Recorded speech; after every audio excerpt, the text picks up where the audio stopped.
Thank you for joining us today for our Voting Out Mayoral Forum series, which is designed to give candidates a chance to inform the voters directly about their platform and about their stances on the issues. At Voting Out, we believe a better informed electorate and increased voter participation provides for a better democracy. We encourage all citizens to get informed, get involved, and to be the change they wish to see.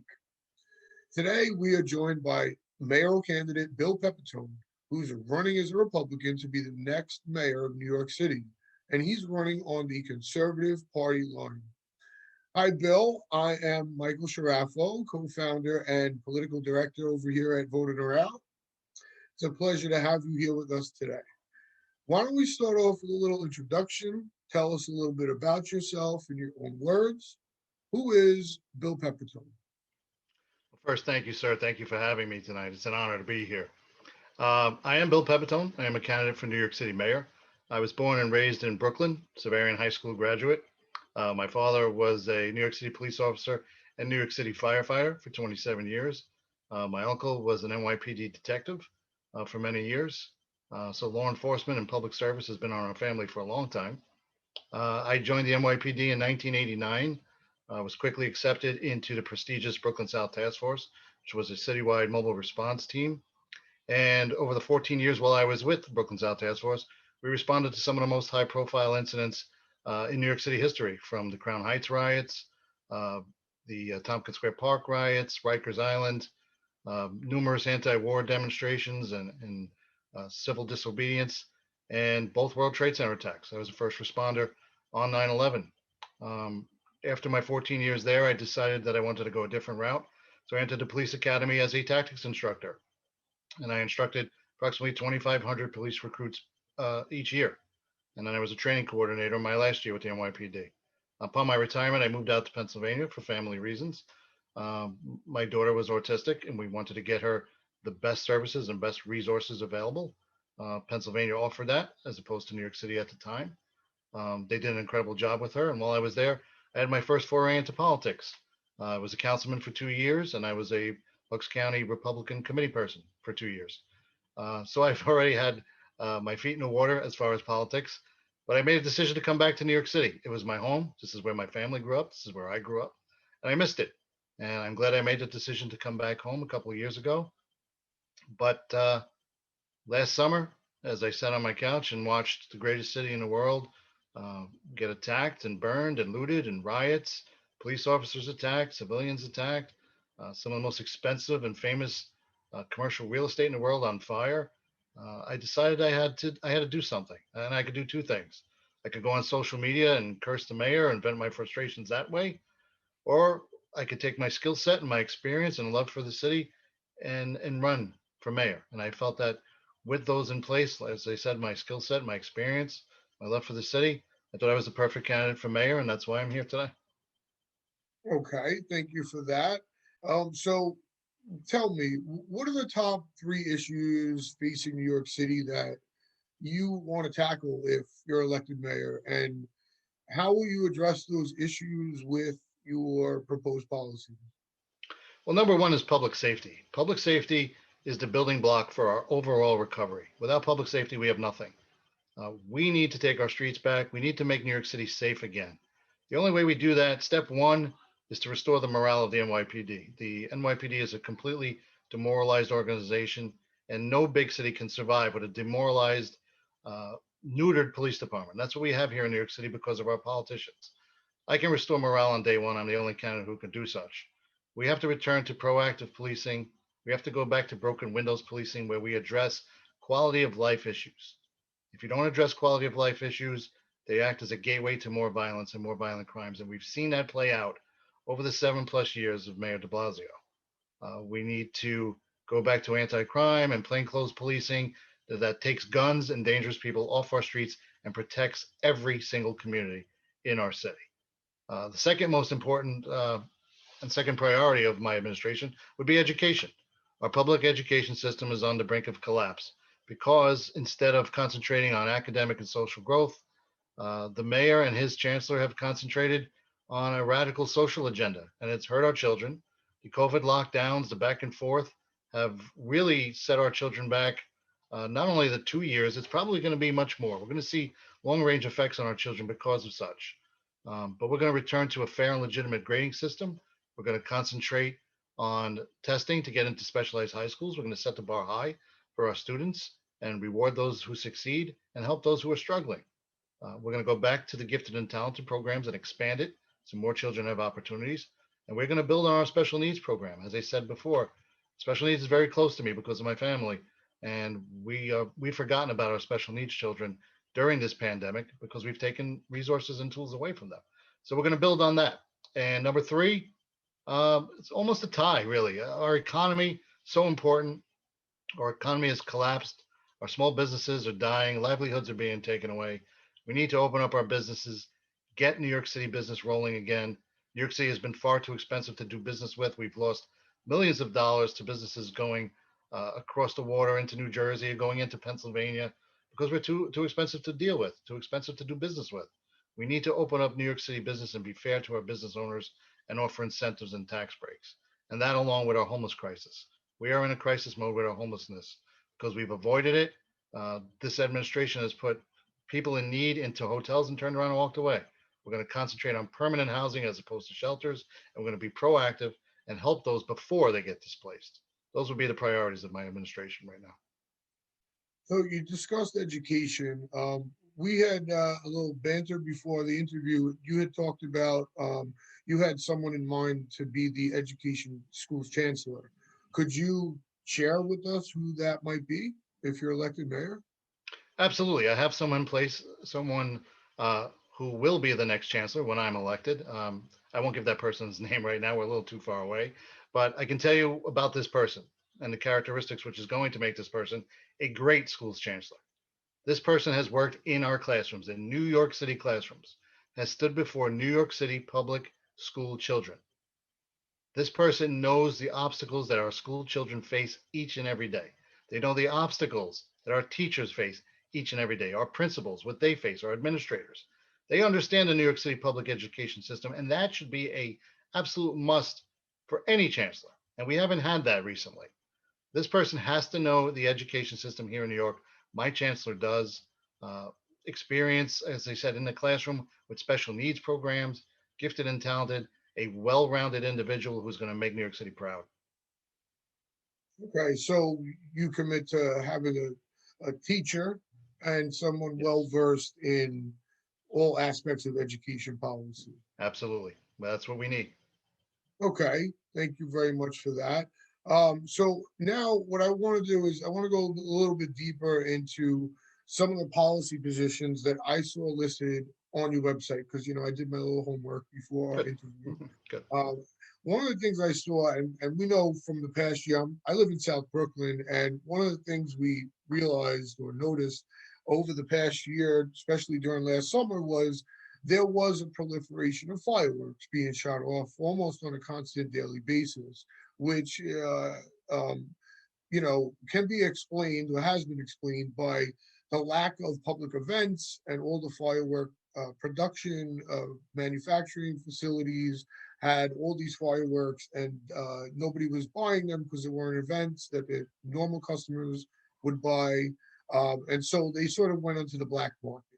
Now, I looked on your website and you say that you want to enforce possession and use of fireworks by using terrorism laws as a deterrent.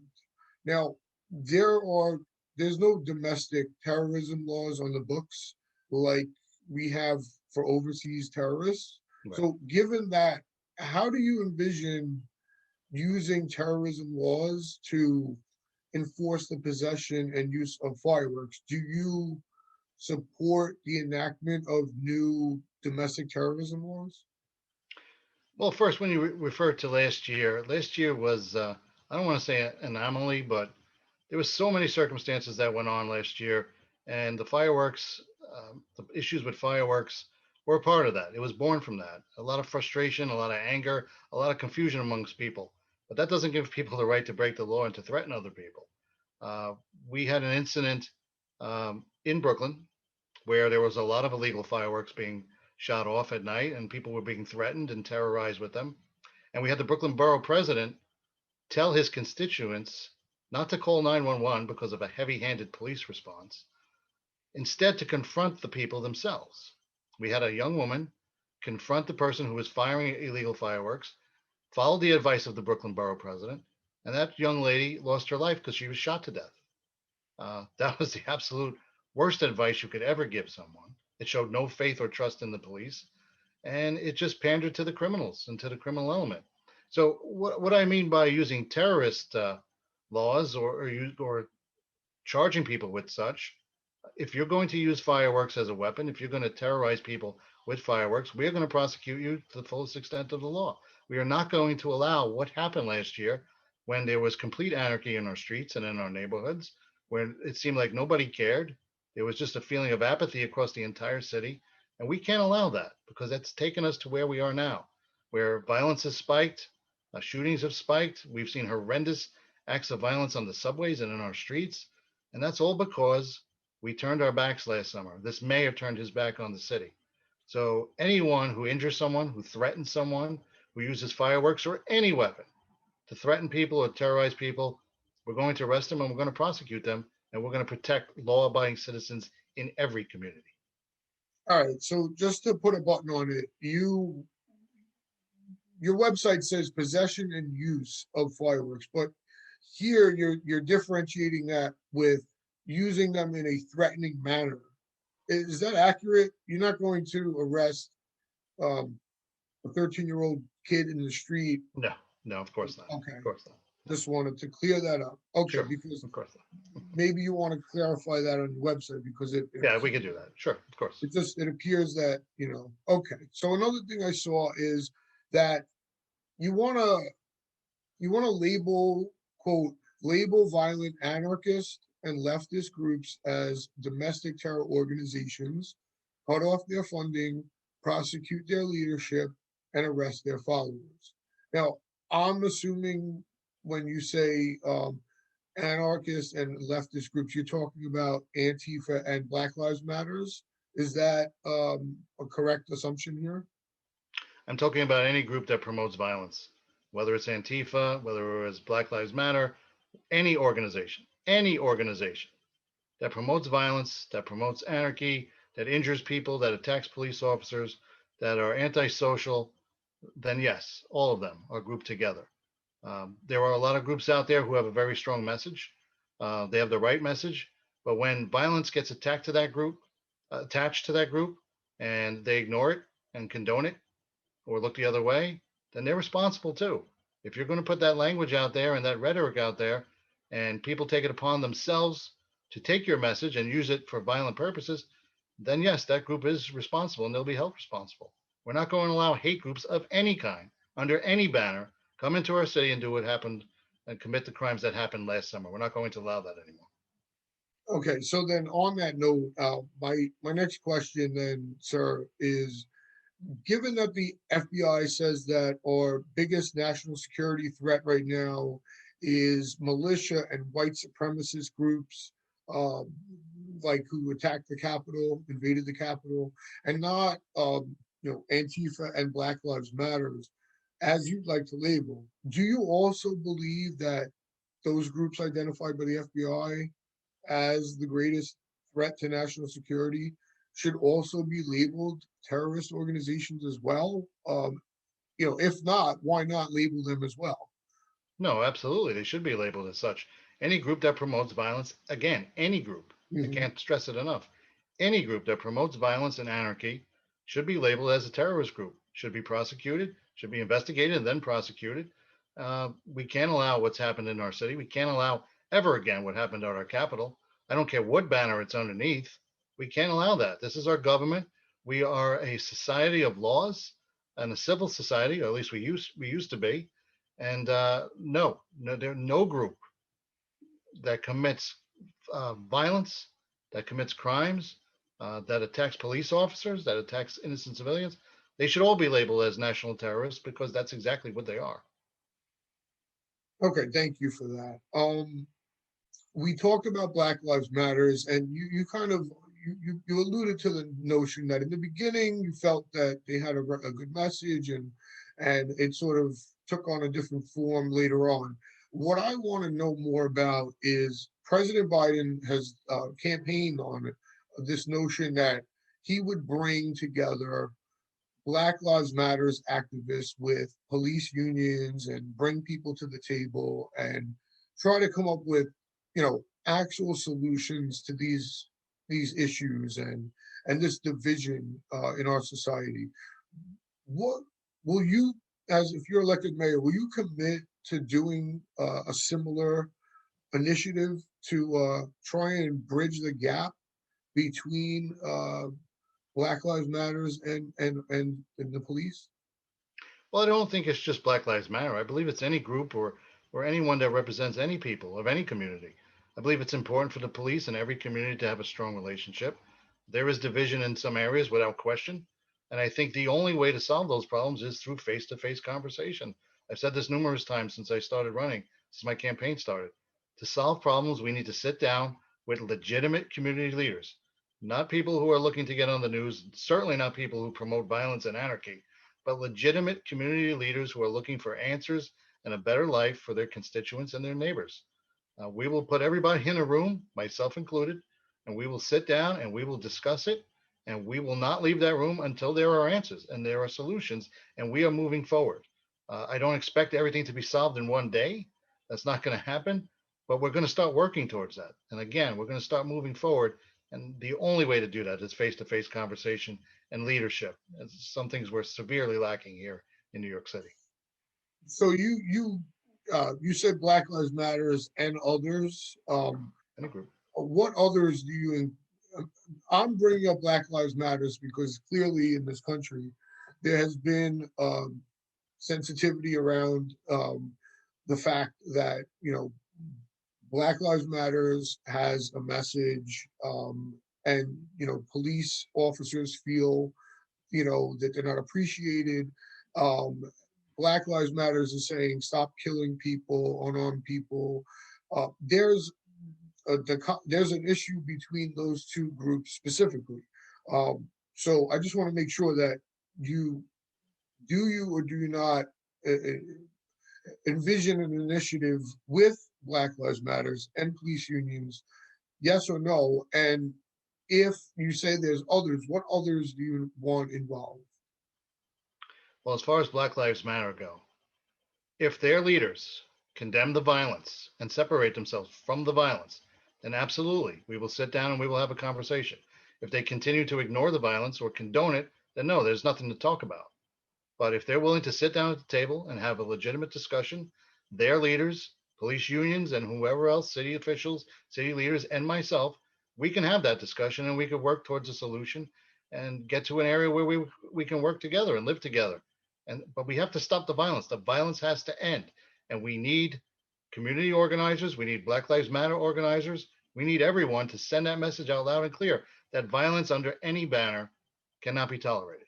As far as the other groups, I'm talking about any other group or any group of people or community that feels slighted or feels that they haven't been appreciated or given enough services or been mistreated. Anyone that has a complaint like that, my office will be open. We will sit down. We will have that discussion without question.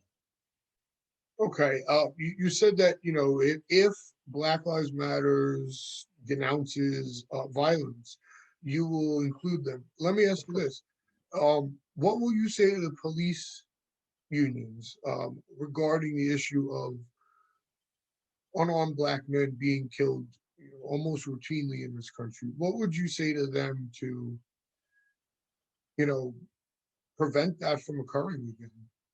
Well, first of all, it doesn't happen routinely. I mean, we see those incidents and they're horrific incidents. What happened in Minneapolis, nobody can look at that without feeling sick, of course. And we're going to let the justice system run its course right now, and it's running its course. It's actually begun. Um, when you look, I mean, we have to look at the facts and the numbers. When you look at the amount of interactions the police have on a daily basis, and let's just talk about New York City, the amount of interactions that New York City police officers have with people in every single community, and then you look at the amount of interactions that go bad, that end up in legitimate complaints, not just frivolous complaints, legitimate complaints of police brutality. Uh, the number is microscopic. The number of times police officers in New York City are involved in shootings or discharge their firearms, the number is microscopic when you look at the number of police officers there are on the street and the number of interactions they have with dangerous people on the street. The number is microscopic, and that's a fact. We can't let the media twist it to make it sound like this is a routine occurrence. In New York City, it simply All right. isn't. There's been a proliferation lately across the country and also here in New York City, in Brooklyn and Queens, of this anti-Asian hate. We saw it yesterday. There was a mass shooting down in Atlanta. Predominantly Asian employees were killed. We see, in New York City, there's elderly Asians getting attacked, and basically just for no other reason than what seems to be racism. What, as mayor, what would you do to prevent that from occurring and to try and lessen the amount of hate attacks that are occurring in the city and that we live in? Well, it comes down to leadership, number one. We have a mayor in place that has done nothing but divide races and religions throughout the city through his 7 years in City Hall. Uh, we have to treat everyone equally. I actually attended a rally against hate and against the racism and against the violence against Asian Americans the other day in Brooklyn. I stood in support with them. Every every race, religion, color, and creed has the right to feel safe in their homes and on our streets here in New York City. What's taking place right now is disgusting. It's disgraceful. We will not tolerate it. We will allocate more resources to the hate crimes unit in the NYPD. We will investigate fully, and we will arrest those who commit these crimes. And we will push district attorneys to really, really push for the prosecution to the fullest extent of the law.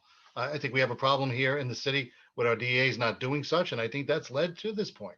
We have to really start prosecuting crimes, prosecuting those responsible for the crimes, and protecting law-abiding citizens of every race, color, and creed. What's happening with our Asians right now is disgraceful, but we're seeing violence in every single community, and it's just spilling over, and no one's doing anything about it. No one's taking a stand. We're not getting any words of condemnation from City Hall, again, because of his divisive leadership. So my leadership will be much more inclusive and will protect everyone in this city. Okay, thank you for that. All right, I just want to switch gears here and I want to talk about the vaccine. Recently, there have been polls out that show that up to a third of Republican voters are hesitant to take the vaccine, and particularly 49% of white Republican men say that they don't want to take the vaccine. What do you say? Why do you think that is? And what do you say to those who feel hesitant to take the vaccine? Well, I talked to a lot of people, and there is a lot of hesitancy to take the vaccine. I think the overall fear or the concern is that the vaccine was rushed. Vaccines usually take 2, 3 years to be produced, and then there's a trial period. We really didn't get that. This was produced very, very quickly. There really has been no trial period. So there's a lot of concern over that. What the side effects will be, what the long-term effects will be, we don't know. It's too soon. And I think that's what people's concern is. As far as why it's male white Republicans, I don't know the answer to that. But I can tell you the concerns that I have personally and the concerns that a lot of people I speak to are just that. They're just concerned about the speed in which this was produced, the fact that there hasn't been a trial period. We just don't know what the effects are. But I can't speak for male Republicans other than myself. So, from what I understand, I just want to give some general facts about Right. the vaccine. Um, you know, it is unlikely for vaccines to come along in under a year. It's not typical. It usually takes a few years.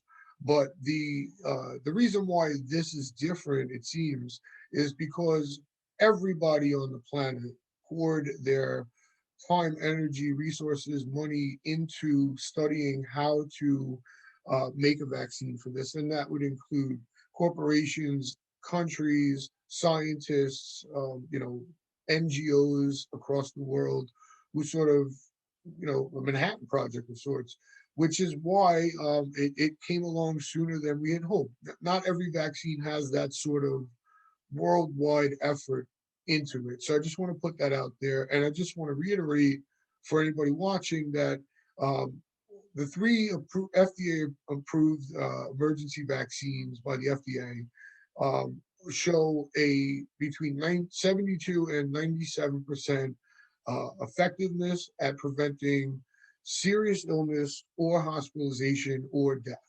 So I just want to lay that out Good. there. So, so what would you say to those who are hesitant about getting the vaccine? Would you, um, you know, as set an example as mayor, as leader of the city, um, to tell people that encourage people to get the vaccine? Would you roll up your sleeve and get the vaccine to set an example for New York City residents? Well, as mayor, I would do exactly what you just did. I would put the numbers out there. I would put the facts out there. I would put the science out there. And then I would let people make their own decision. This is still America. We still have freedom of choice. I would be a mayor, not a dictator. I would let our parents make their choices about their children. I would not mandate vaccines. I would not force our children to be vaccinated before they can enter school. I will not force families to be vaccinated. What I will do is, as I said, give them those facts and the numbers that you just did and let people make their own choice. As mayor, no, I wouldn't roll up my sleeve and do it for a photo op if I don't believe in it. I have my own personal concerns. They're my own personal beliefs. That doesn't mean I'm right. So I will give everybody the facts and the information and let people make their own decision. Sometimes politicians don't give people credit for being as smart as they are. Politicians think they're smarter than the general public, and that's not always the case. People are smart enough to make their own decisions. Okay, so it seems you have the philosophy of uh, conservative philosophy of personal choice, um, Yes. which I hear a lot. We hear a lot about that. What I just want to know is like we've had this pandemic has killed 540,000 Americans in under a year. It's a serious issue. The old scientists say the only way we're going to get past it is to reach herd immunity through vaccinating 75 to 90% of the public. And we're not going to be able to reach that if we cannot um, make headway into getting these people who are hesitant vaccinated. So, what you seem to be one of those people in that 49% who are hesitant. Why are you hesitant personally? For the reasons I gave before. I just think it was rushed. I think it was, and I understand how and why it was rushed, certainly. But I do have my fears and my concerns over long term effects, short term effects. We just haven't had a long enough trial period. Uh, but again, I understand how devastating this was and still is. It's still very much a threat. My family has been affected by it. Very, very close family members have gone through it. I know what it does, I know what it's capable of doing, and I know what precautions we have to take and how safe we have to be. And I'm all for that. But as far as vaccinations, I still believe that people have the right to choose what's going to go into their body. Okay, thank you for that. So I'm just going to shift gears now.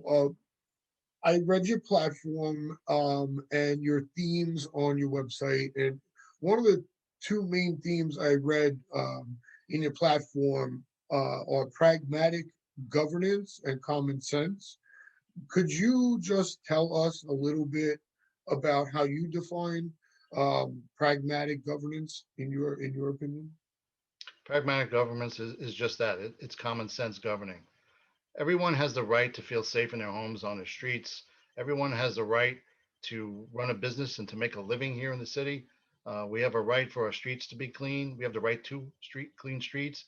We have a right to education, a fair, safe education. We have a right for our children to be educated in school, in an actual school building with a teacher in front of them. It's just about what rights we have as Americans and as New Yorkers, what we expect our government to do for us. We don't expect our government to pander to anarchists like they did a year ago and continue to do. We expect our government to protect us. The number one job of government is to protect its citizens. And our government here in New York City has failed on that at a astronomical level. So that's really what it is. It's about what our expectations are of government, very simple, common sense expectations that have not been met yet. Okay. This past Monday, Curtis Viwa, founder of the Guardian Angels, he declared he's running for mayor as a Republican in the Republican primary. I understand you're not competing in the Republican primary. You are going to be on the Conservative Party line in November. So you're skipping the primary process. Is that correct? That is correct. That was my decision. That was our decision. We're going to skip the primary for several reasons, and I am on the ballot in November. I will be row C, the Conservative Party candidate, the right candidate. So we're building towards November. We're going to continue to build our support base, fundraise, and we're going to be a very, very strong candidate in November. We're going to have a great candidacy, a great campaign, and we'll be there in November. Okay, and so on that note, I just want to mention that, New York City is an overwhelmingly Democratic city. There's, you know, registered Democrats have a 6-1 advantage over registered Republicans. Given that reality, how do you, as a conservative candidate, plan to appeal to New York City voters who are not inclined to support a Republican message? We're going to appeal to them through our message, and our message has been the same since day one. We've been very, very consistent. It's about protecting everyone. It's about protecting every community, keeping everybody safe. It's about education. It's about business. It's about rebuilding our economy here in New York City. It doesn't matter if you're a Republican or a Democrat. You have to agree with those. Nobody wants unsafe streets. Nobody wants a collapsing economy. Nobody wants to see our children not getting an education. So again, it's about common sense. It's about pragmatic governance. And it doesn't matter what side of the fence you're on, Republican, Democrat, liberal, conservative. If you want a better New York, if you want a safer New York, if you want a New York where your kids can grow up, get a great education, if you want a New York City where you can open a business, a family business, and thrive and have a great life, if you want a New York City where we take care of our less fortunate and those on our streets and we put them into permanent housing and get them back on their feet, then it doesn't matter which row or which lever you're going to pull. You're going to pull the lever for the person who has the right ideas and really believes in a new New York City, a great New York City. And that's me. And it doesn't matter if it's a Democrat or a Republican. We're going to appeal to the people who love New York and want what's best for New York. And finally, this might be the toughest question of them all. Just fair warning. Are you ready? Uh, I'm ready. I understand you're related to Yankee legend Joe Pepitone. How so? That is correct. Joe is my uncle. And that wasn't really that tough. I can handle that one. Well, Uncle Joe Pepitone. Interesting. Check that out. Well, okay. Let me just give you this opportunity to have any closing message you want to give, and the floor is yours. Go ahead. Thank you very much. New York City is at a crossroads. We are one mayoral election away from um, irrelevancy or full recovery, and people are going to have to decide that in November. It's not about political parties. It's not about ideology. It's about saving New York City. It's about being safe. It's about protecting our children, giving them a strong education. It's about small business. It's about families. It's about helping those that are less fortunate. It's about being inclusive and not divisive. That's what my campaign has been about since day one.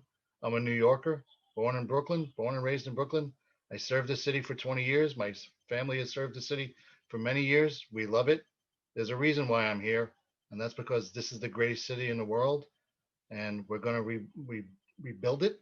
We're going to restore it. We're going to bring New York City back to its greatness, the way it used to be. It's the capital of the world, and we're going to make it that way once again. Okay, and that concludes this installment of our Vote In or Out Mayoral Forum Series interview with Republican mayoral candidate Bill Pepitone.